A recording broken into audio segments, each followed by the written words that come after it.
जय Hind students, agree chemistry की online classes में आपका स्वागत है। आज अपन लेसन संख्या 4 स्टार्ट कर रहे हैं, जिसका नाम है आयन एक्सचेंज आयन विनिमय। आयन एक्सचेंज आयन विनिमय नाम से आपको प्रतीत हो रहा है कि आयन आयन का मतलब दो प्रकार के आयन होते हैं, धन आयन या ऋण आयन। बेटा उनका विनिमय होना, विनिमय मतलब आपस में परिवर्तन होना, क्या कहलाता है? विनिमय। तो आयनों का आपस में परिवर्तन होना क्या कहलाएगा? आयन विनिमय। अपन इसकी परिभाषा देखते हैं। तो परिभाषा क्या है बेटा? विनिमयशील प्रावस्थाओं, विनिमयशील प्रावस्थाओं का मतलब किसी निलंबन में या विलयन अवस्था में एक दूसरे आयन आपस में स्थान परिवर्तन करे, तो वो अवस्थाएं क्या कहलाएगी? विनिमयशील प्रावस्थाओं के मध्य, विनिमयशील प्रावस्थाओं के मध्य सजातीय आवेश, समान जात या सजातीय आवेश वाले आयनों का, सजातीय आवेश वाले आयनों का पारस्परिक अधिशोषण, आपस में अधिशोषण आयन विनिमय कहलाता है। पारस्परिक अधिशोषण क्या कहलाता है? आयन विनिमय कहलाता है। तो परिभाषा दोबारा समझिए, क्या कहोगे कि विनिमयशील प्रावस्थाओं के मध्य सजातीय आवेश वाले, विनिमयशील प्रावस्थाओं के मध्य सजातीय आवेश वाले आयनों का पारस्परिक अधिशोषण, सजातीय आवेश वाले आयनों का पारस्परिक अधिशोषण आयन विनिमय कहलाता है। तो ये आपकी क्या होगी? आयन विनिमय की परिभाषा।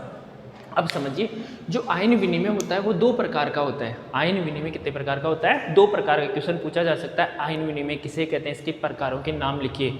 तो परिभाषा के साथ अपने को प्रकार भी लिखने हैं। तो आयन विनिमय दो प्रकार का होता है, पहला धनायन विनिमय और दूसरा ऋणायन विनिमय। पहला धनायन विनिमय और दूसरा ऋणायन विनिमय।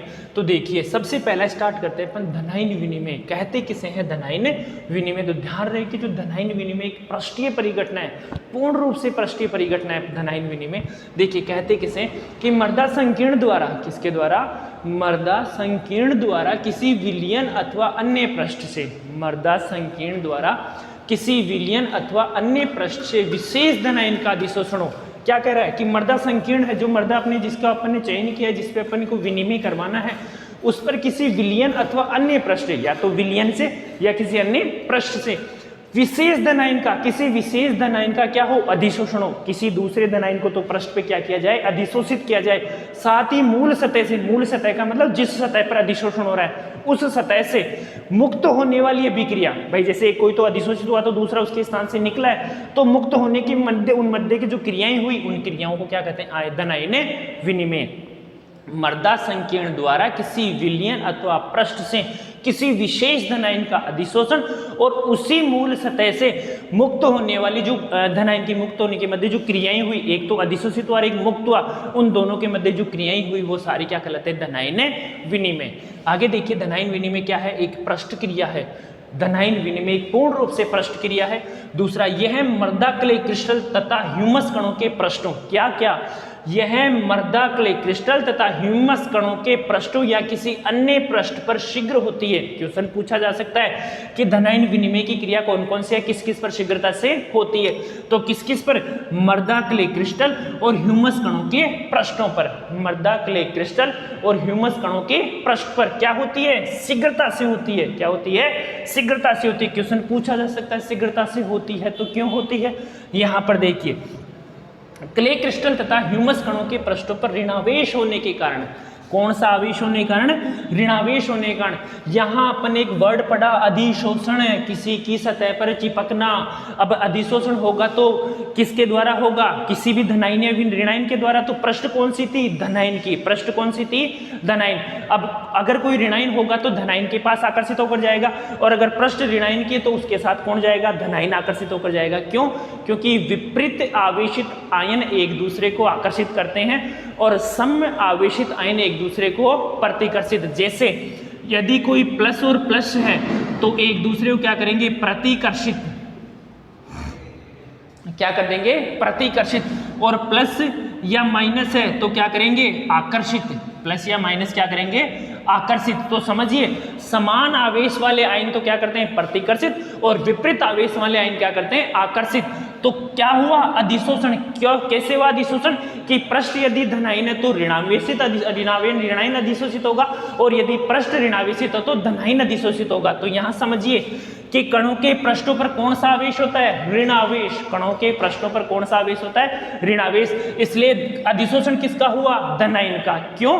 क्योंकि विपरीत आवेशित आयन एक दूसरे को आकर्षित करते हैं। तो ऋणावेशित होने के कारण धनायन आकर्षित होते हैं, इसलिए धनायन विनिमय इन प्रश्नों पर होता है। क्वेश्चन पूछ लिया जाए कि मृदा क्ले क्रिस्टल और ह्यूमस के कणों पर ही धनायन अधिशोषित या आकर्षित होता है, क्यों? तो क्या कहोगे कि दोनों के प्रश्नों पर ही ऋण आवेश उपस्थित होता है, इसलिए विपरीत आवेश एक दूसरे को क्या करते हैं? आकर्षित करते हैं।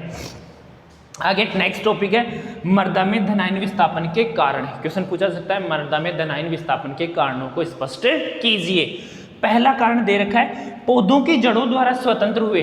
कोई भी पौधा है तो पौधों में आयन विनिमय की क्रिया होती रहती है, तो पौधों की जड़ों के द्वारा जो धनायन तथा क्ले क्रिस्टल और ह्यूमस के कणों के प्रश्नों पर उपस्थित धनायनों में किस किसके मध्य होगा? पहला तो विनिमय, जो पौधे की जड़ें थे उनके द्वारा धनायन स्वतंत्र हुए, एक क्ले क्रिस्टल में भी धनायन है और ह्यूमस के कणों पर भी क्या है? प्रश्नों पर भी क्या है? धनायन। इनके मध्य जो विनिमय होगा पहला तो होता है वो धनायन विस्थापन का कारण। दूसरा, मृदा विलयन में उपस्थित धनायन, जो मृदा विलयन हो उसमें क्या उपस्थित है? धनायन। और क्ले क्रिस्टल और ह्यूमस की कणों की सतह पर उपस्थित धनायनों में एक तो मृदा जो विलयन है उसमें उपस्थित धनायन और किस किस के मध्य? क्ले क्रिस्टल और ह्यूमस कणों की सतहों के मध्य भी क्या होगा? आपस में विनिमय होगा।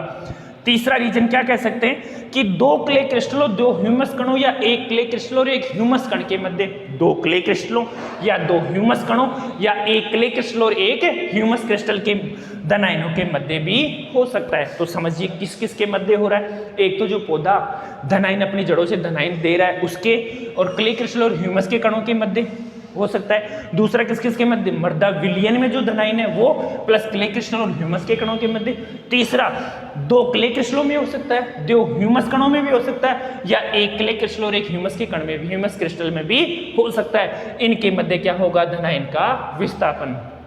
नेक्स्ट अपन ने पढ़ा धनायन विनिमय, मतलब धनायनों का आदान प्रदान हो रहा है, वो सारी चीज अपन ने पढ़ ली। वो आदान प्रदान होता कैसे? एक समीकरण की सहायता से पढ़ते हैं अपन।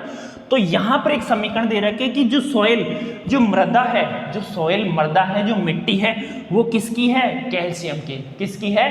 कैल्शियम। अब कैल्शियम पर चार्ज क्या होता है बेटा? 2 पॉजिटिव। कैल्शियम पर चार्ज क्या होता है? 2 पॉजिटिव। मतलब जो मृदा है वो धनावेशित है। मृदा कौन सी है? धनावेशित। अब इसमें क्या करना? अपने को विस्थापन करना है, मतलब कैल्शियम को उठाना है, कोई दूसरा धनायन इसके स्थान पर लाना है। तो अपन ने अभिक्रिया किससे करवा दी? 2KCl के साथ। किसके साथ? 2KCl के साथ। मतलब यहाँ पर K पॉजिटिव और Cl नेगेटिव। अब समझो बेटा एक अकेला कैल्शियम 2 पॉजिटिव था और यहाँ पर जो पोटेशियम है वो 1 पॉजिटिव है, तो एक कैल्शियम को विस्थापित करने के लिए कितने पोटेशियम चाहिए? 2। तो यहाँ पर देखो जो अपन एक क्ले क्रिस्टल ले रहे हैं अपन, ठीक है, किसका ले रहे हैं? कैल्शियम का। ये मृदा का एक पार्ट है, किसका ले रही मृदा? कैल्शियम की। Ca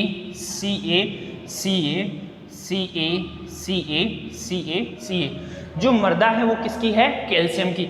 इसकी अभिक्रिया करवाते हैं XKCl से। किससे करवाते हैं? XKCl से। ठीक है, अगर इसकी अभिक्रिया XKCl से करवाते हैं तो K किसका विस्थापन कर देगा? Ca का। अब कितने K विस्थापन करेंगे? 2 K, 1 Ca का विस्थापन करेंगे, तो 1 Ca के स्थान पर कितने K? 2। इसके स्थान पर भी कितने? 2। इसके स्थान पर भी कितने? 2। इसके स्थान पर भी 2, इसके स्थान पर भी 2, इसके स्थान पर भी 2 और इसके स्थान पर भी 2 और इसके स्थान पर भी कितने आ जाएंगे? 2 पोटेशियम। कैल्शियम कितने थे? 1 2 3 4 5 6 7 और पोटेशियम कितने आ जाएंगे? 14। तो देखिए अपन बनाते हैं क्ले क्रिस्टल।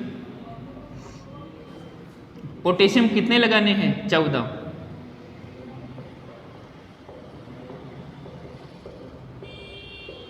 कितने हो गए? 14। तो मृदा संकीर्ण से किसका विनिमय हुआ? धनायनों का। कैल्शियम धनायन तो निकल गया और कौन सा धनायन जुड़ गया? पोटेशियम। अब जो ये ऋणावेश था, जो क्लोरीन था, वो किसके साथ निकल जाएगा? Ca के साथ। अब समझो Ca पर आवेश 2+ था और Cl पर आवेश 1-, तो निकलेगा क्या? CaCl2। क्या निकलेगा? CaCl2। ये हो गई धनायन विनिमय की, धनायन विनिमय का जो समीकरण है, अभिक्रिया है। दूसरा अपन समझते हैं,